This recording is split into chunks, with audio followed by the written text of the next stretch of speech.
সরকারি কর্মকর্তারা কথা বলতে চান না মাইকে, ক্যামেরাতে।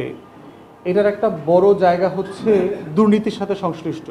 বাংলাদেশের প্রত্যেকটা সরকারি প্রতিষ্ঠানই হচ্ছে তেলাপোকা, কৃমি, কেঁচোতে আক্রান্ত হয়ে গেছে। এরা সবাই হচ্ছে ব্রাজিলের টিমের মতো শর্ট পাসে খেলে, শুধু আর অন্যজনকে দোষ চাপায়া দেয়। হচ্ছে আপনি মন্তব্য আকারে যেগুলো বলেছেন এগুলোর সাথে আসলে আমরা সবাই একমত, যেগুলো অ্যাড্রেস করলাম। দ্বিতীয়ত হচ্ছে যে এই যে সরকারি কর্মকর্তারা কথা বলতে চান না মাইকে, ক্যামেরাতে, এটার একটা বড় জায়গা হচ্ছে দুর্নীতির সাথে সংশ্লিষ্ট। কারণ যখনই কোনো কর্মকর্তা মাইকে কথা বলবেন তখন বাকিরা জানবে যে আসলে কে ভালো, কে খারাপ, কে কত টাকা নিচ্ছে, এখানে পাইপ কাজ করতেছে না কেন, পোকা আসলো কোত্থেকে, ক্লোরিনের টাকা কয় টাকা দিয়ে কয় টাকার মাল এলসি করা হয়েছে, এগুলো সব খোলস বের হয়ে আসবে। থার্ড হচ্ছে যে আপনার যেটা বলেছি যে বাংলাদেশের প্রত্যেকটা সরকারি প্রতিষ্ঠানই হচ্ছে তেলাপোকা, কৃমি, কেঁচোতে আক্রান্ত হয়ে গেছে। এরা সবাই হচ্ছে ব্রাজিলের টিমের মতো শর্ট পাসে খেলে, শুধু আর অন্যজনকে দোষ চাপায়া দেয়।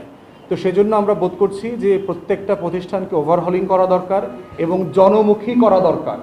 যে সরকারি প্রতিষ্ঠান স্থানীয় জনগণের সাথে গণশুনানির মাধ্যমে সিদ্ধান্ত নিয়ে রাস্তা কাটতে হবে, রাস্তা মেরামত করতে হবে, গ্যাসের লাইন ঢুকাইতে হবে, বিদ্যুতের লাইন ঢুকাইতে হবে।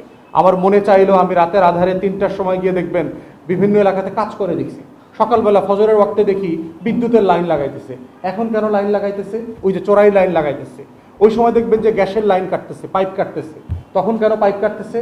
কারণ এরা হচ্ছে অন্ধকারে চাতক পাখির মতো চলে, জ্যোৎস্নার আলোতে চলে। এরা ইলেকট্রিসিটির আলোতে চলতে অভ্যস্ত না। অতএব এই জ্যোৎস্নার আলোতে চড়া তাকসিম খানদেরকে নতুন করে আইডেন্টিফাই করে প্রত্যেকটা প্রতিষ্ঠানকে ওভারহলিং করাটাই হচ্ছে এখন আমাদের সমাধান। এটার জন্য গণশুনানি এবং নাগরিক বান্ধব প্রশাসন দরকার। এজন্যই আমরা বারবার বলেছি, আওয়াজ তুলছি। কর্মসূচি হচ্ছে যে এর বাইরেও হচ্ছে আমরা ইতিমধ্যে বিভিন্ন প্রশাসনিক ইউনিটে যে যে এলাকাতে আপনার এই ঘটনাগুলো ঘটছে সেখানে আমরা চিঠি দেওয়ার চেষ্টা করেছি। আমরা ইতিমধ্যে ভাবছি যে আপনার এমডির সাথে আমরা ডেলিগেশন আকারে মিট করব, এই দাবিগুলো তুলে ধরব। স্থানীয় জনগণ যে যে ইউনিটে যে যে রিজিয়নে ঝামেলাগুলো হচ্ছে, স্থানীয় যে ওয়াসার অফিস আছে সেখানে আমরা স্মারকলিপি দেব।